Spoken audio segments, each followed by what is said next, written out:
Hey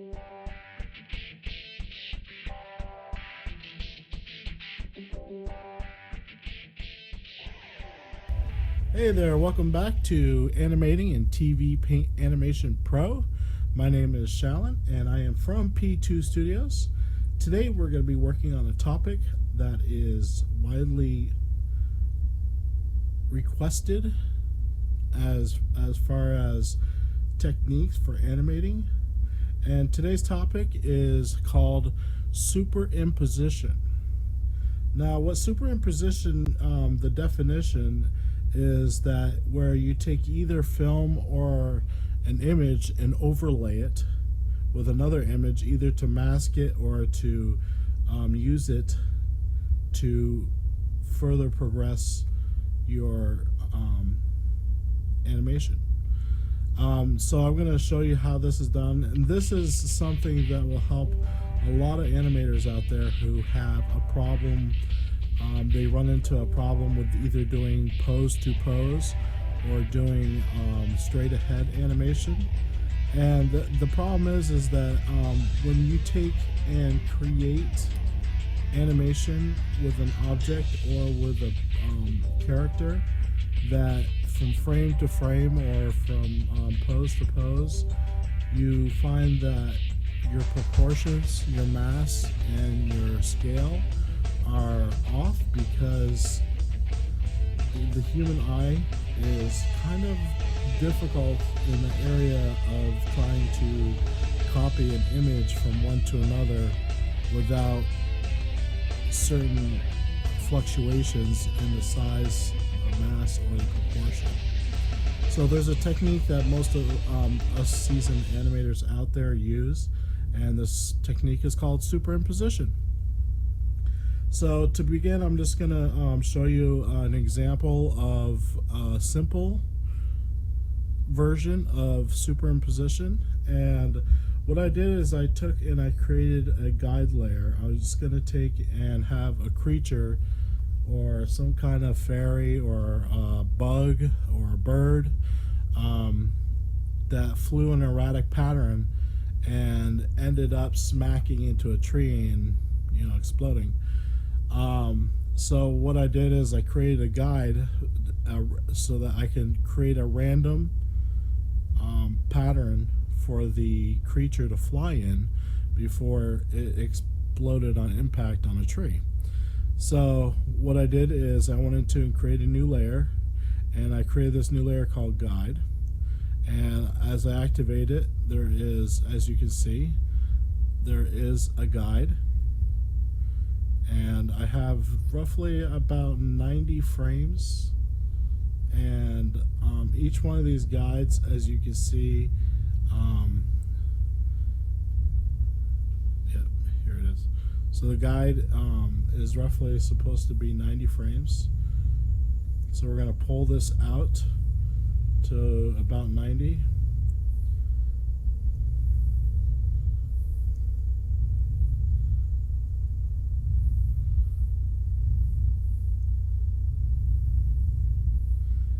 And this guide will help us, like I said, take and guide our flying creature.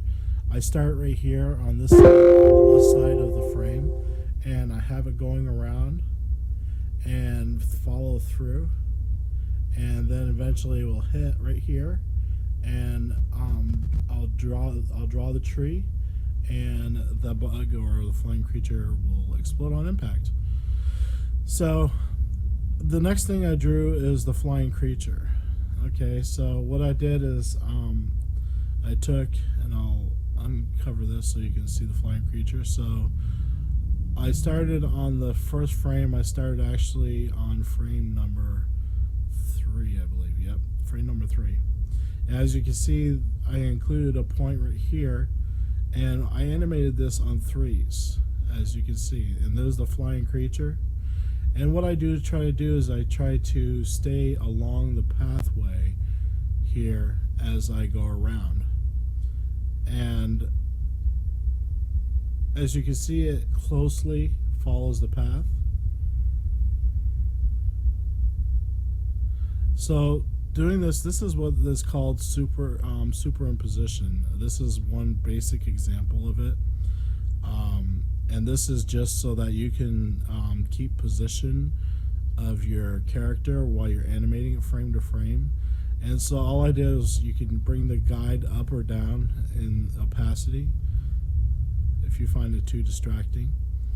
And so I went ahead and I animated the whole pathway and then it exploding into the tree. So as you can notice, what I also did is, as I play this, is that when after I got around each corner, you could see that it goes faster and faster.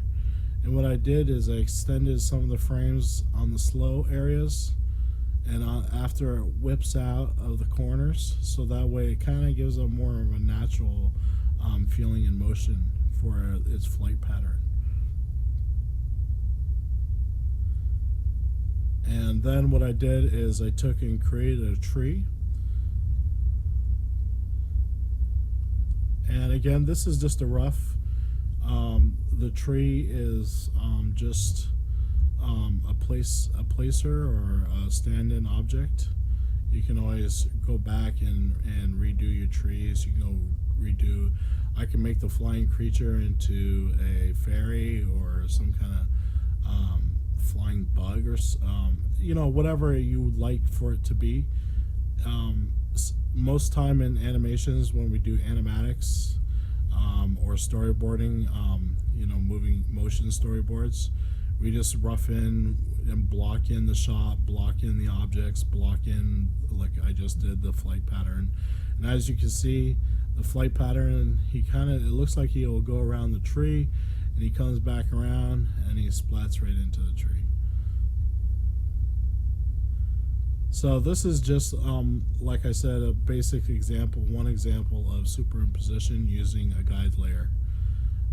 Superimposition also helps out, like I said, with mass and position and also perspective.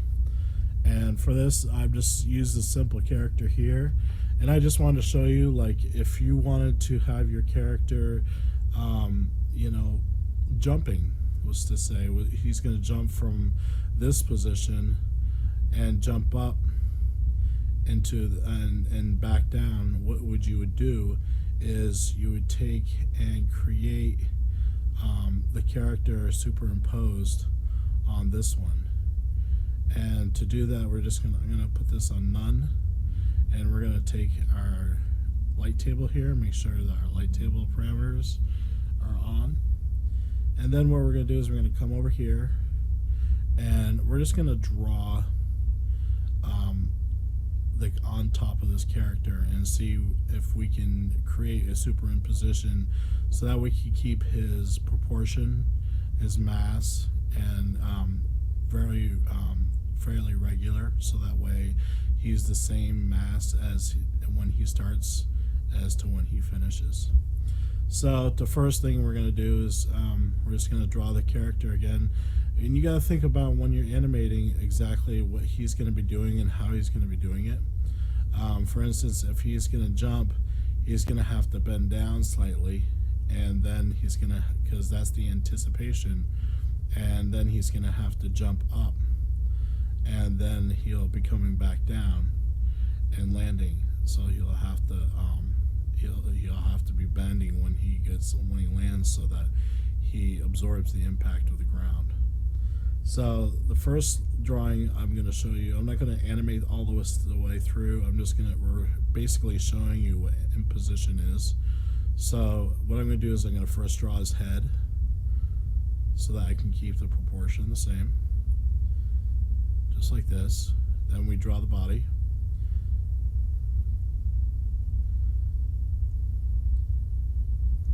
Okay, and then his arms. When he's bending down, his arms are going to be coming up, like he's going to get ready for to jump.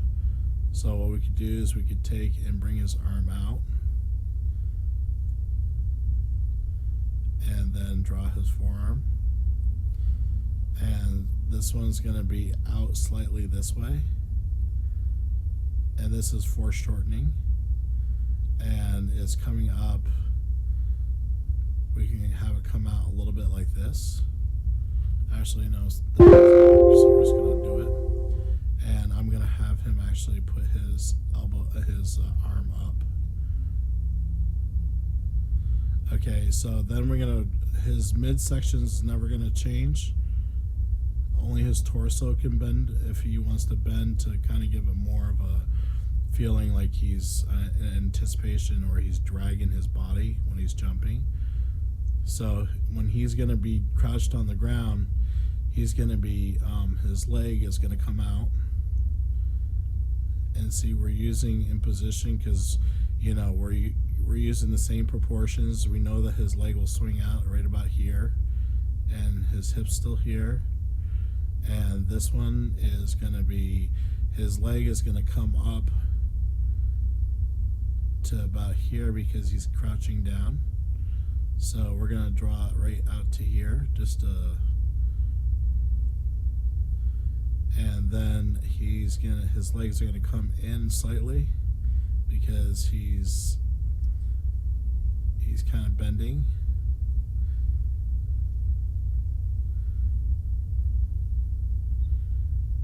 So as you can see, we're keeping his proportions and we're keeping his mass. And then once we're done with that, what we could do is we can reposition the body so that he can be in the proper place for his action. Okay, so this is, and then we hit apply. And then we go to the next cell.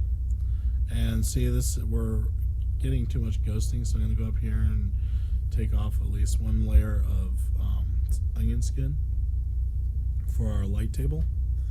And so our next layer, see, once you copy that, and you can go back and you can take and say, well, you know, I want to keep the original proportion of the original body. So what we could do is we can take and activate the onion skin from 2 frames back and shut off the first frame. And then what we could do is we can copy this frame, and that way we can keep the original size and the original mass.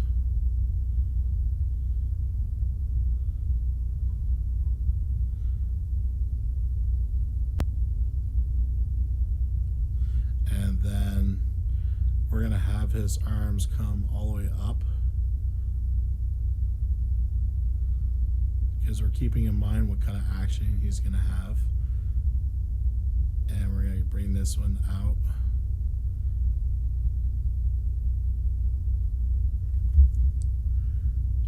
That's kind of messy. Again, this is just a rough. And you know, it's just to keep the proportions and trying to figure out where the joints are and, you know, how they relate to the body. Make sure his arms, that his shoulders come out here. And this is his midsection. And then his legs will be coming out more because he's ready to jump up. And his leg will come back in.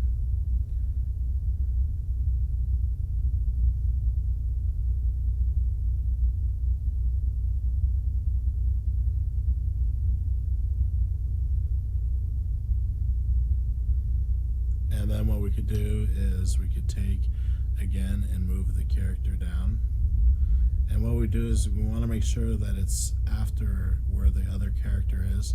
So what we could do is we can turn on the number 1 onion skin and then take off number 2.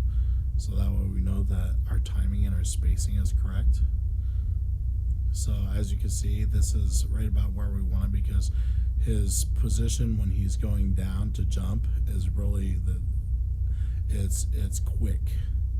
And then when he gets down to here, it's going to lag in time, so we'll extend the frame to 3 or 4 frames.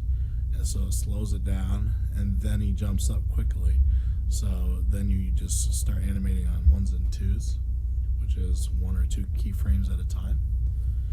And so we applied that, and I go back to my drawing tool. So now you can see that I'm going to turn off my light table here and show you so far what we have.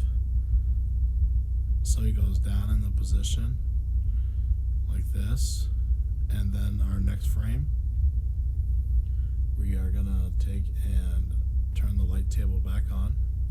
So now we have what the frame is.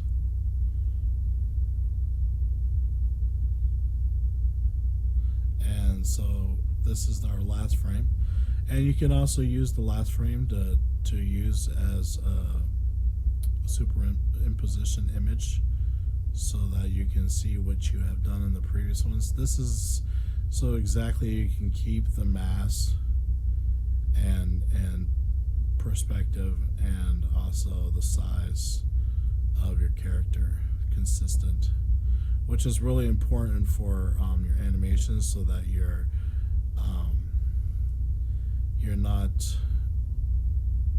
not distorting your animation as you animate. That way it's more consistent and more fluid and more organic, and that's what you want. So we're just going to bring him down a little slightly more.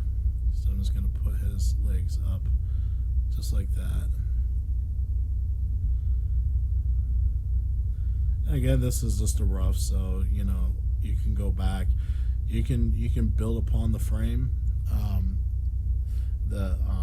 as you animate, so that you could take a simple stick figure like this, and you can create the block out the shots, so that you can work your animation up to a finished piece.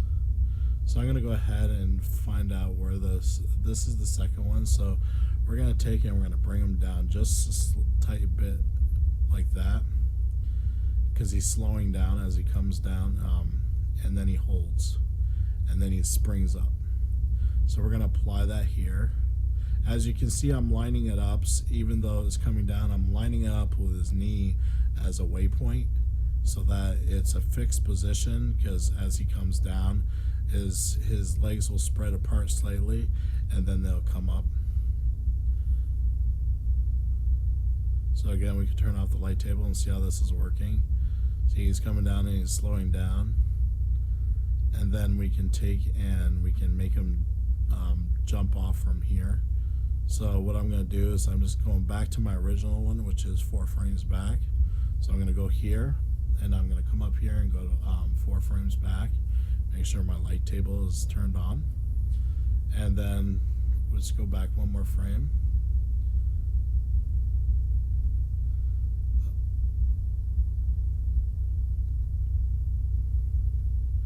And for some reason it's not going back to the last frame. So we can let's see. Oh, I know why. So if we expand our light table here, you'll notice that the level is turned all the way down, which means this is the opacity level. So if we use these, we can bring them up, and it'll show the frame that we're on, which is number 4, the 4th frame back. And you can see, like, if I have all of them on, you can see the whole motion, and you can just take and bring all these levels down if you want, to show to take down so you don't see them, or you can just turn them off. The light table is very flexible in this aspect and area, so I'm going to go ahead and leave it there, so that way we can animate on this frame. So I'm just going to go ahead again and just draw him using this image to superimpose, and so that way I can keep my mass and my proportion and my size fairly consistent. And this is where his shoulders are, and then this is his abdomen and his points for his joints.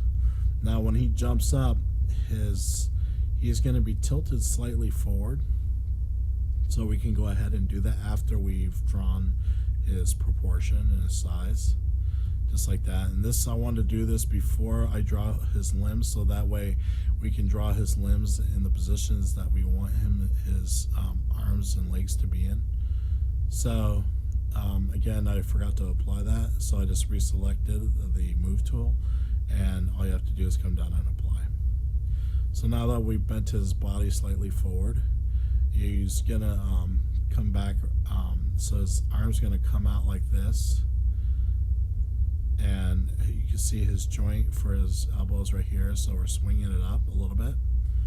And then his wrist points right here, so we're going to swing that up a little bit. And this other arm is going to be coming back, so his joint's going to be right here for his other elbow. And then his arm's coming back down. And then his legs is going to be kind of almost, we're going to stretch them out a little bit, because we want to apply all the principles to this to an animation that we can, to make it more interesting. And this one is what they call stretch, because we can apply the squash to him kneeling down, so that way before he jumps, but the stretch can stretch out his to give emphasis on the direction he's going. And we can, so we pull out his legs like this, and and to also give notion to where he's, which direction he's flying, we can just say, okay, his face is going to be, looking up towards the sky. So that way it kind of looks like he's, he knows where he's going. So now that we have this proportion down, we can go ahead and take this fourth light table frame and move it to 1, and bring up the opacity. So he's here, and we want to move him over because he's jumping up. So I'm going to use the position of his abdomen here, and we're going to come up in this direction. And we want it to be extreme because he's taking off fast. So we want to space out each of these frames in a more dramatic distance from its position here. So we bring it up, and then we hit apply. And so we got his first jump, and we could take and shut off the light table, and then we can just review what it looks like. I'll switch it to the draw tool. So as we scrub it back and forth, scrubbing means that you take the frame, your viewer here, and you just drag it back and forth to see what it looks like. See, and he bends down, poof, and he takes off. And you can make that more dramatic. And so he's in this next frame, he would take and he would come up here and he would rest and slow down, and his legs would kind of like come back to normal, and they'd spread a little bit, prepare for his descension, coming back down to the ground.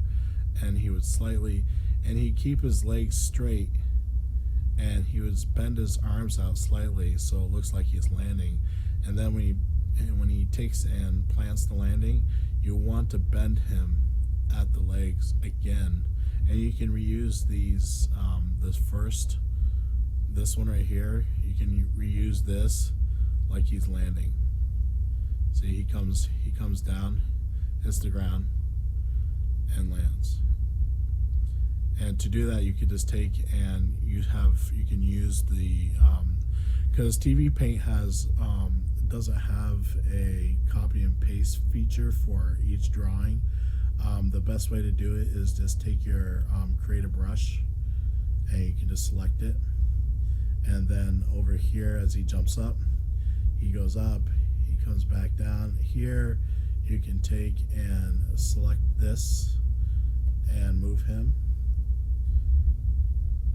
where he's going to land. And to look at this again, we can just, even if we didn't draw the in-betweens, we can, take and bring up all the levels and activate our light tables. So we know he's coming up here, and he's going to hit about right here, and then he's going to come back down and he's going to probably plant right here. So we could take and apply that here, and then we can go back to the other frame where he's just like coming down, and we can select the brush tool again. We can select them, and then we can come over here to the end frame, and then we can plant him. And it doesn't matter because you can't see where the outline of the brush that you're using, so I just plant it anywhere, just like that. And then I can take the move tool and then reposition him as he's coming down, and then we can just apply, and then come back here again and copy that last frame.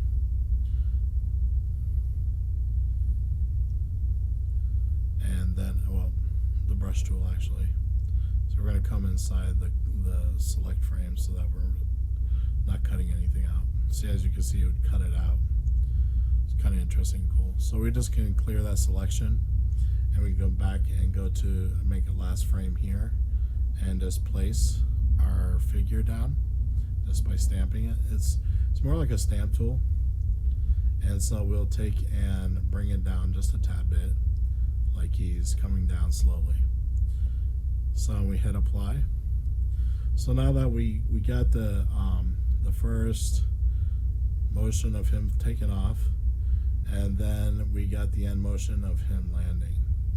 So all we have to do is in between is take and animate him again, and you could do this by a lot of different various ways. Like for instance, I can take and we can break instance. So you go to image, and you can go to instances and break instance, and they'll add a break for your keyframe. So now we have two of the same. You have this one and you have this picture image, and we could take this one and actually bring it up. We can reposition it so that he comes to the peak, just like this, and then we can hit apply. But you can see that his arms and legs are not in the right position. So what we could do is we could take and we can erase those. Just erase his limbs.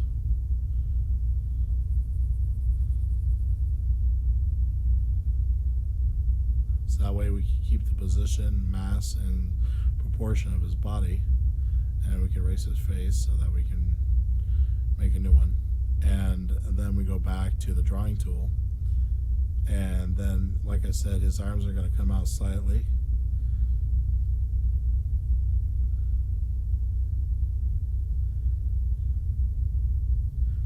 And then his legs will come out.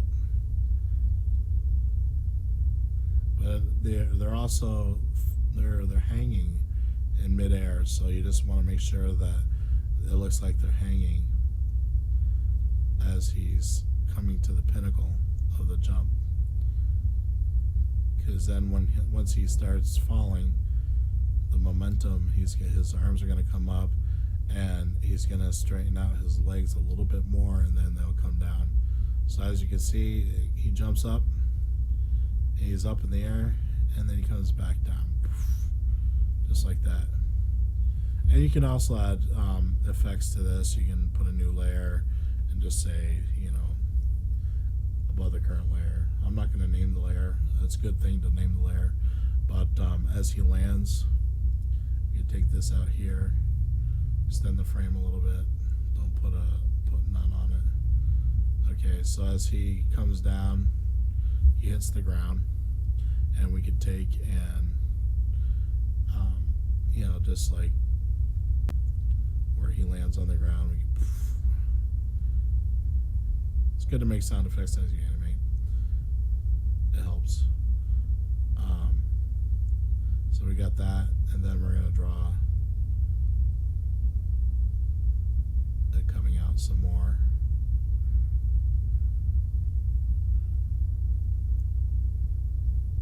And then,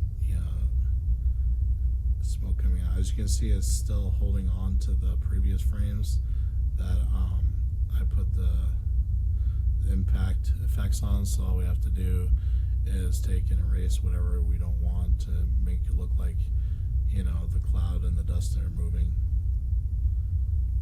just like that. And again, as you can see, this is just a rough, which is really cool, because then you can block your shots out and say, oh, you know, this is really cool, I like how this is going. Or if you can go back, you can say, well, you know, it's not working properly, or it's not working the way you expected it to. You can always take and redo without much changes or iterations to it, and it's a lot faster way to animate. And then after you're done animating it, you can go back, you know, see how he he takes in the cloud spreads out for where he lands on the ground. You know, you can go back and you can clean it up. You can draw in the real body, and you know, and that's how you block out the shot using imposition. That way you keep the mass. As you can see, his mass and proportion stays the same throughout the whole animation, and it's the easiest way to do it, and also it helps you block out the movements of the body.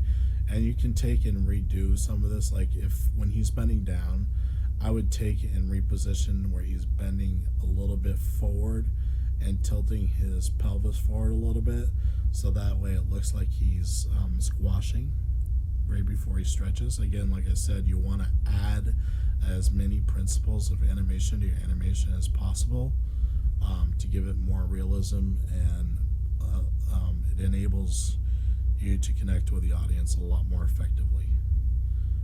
So again, this is the semi-finished block of the animation of a guy jumping, and as you can see, the animation is more smoother and clearer, and the proportions are a lot more consistent in size and weight. So like I say in all my other videos, and it rings true, keep on practicing, and you'll become a better animator. Until our next video, I appreciate you following along and learning about superimposition. Have a great day.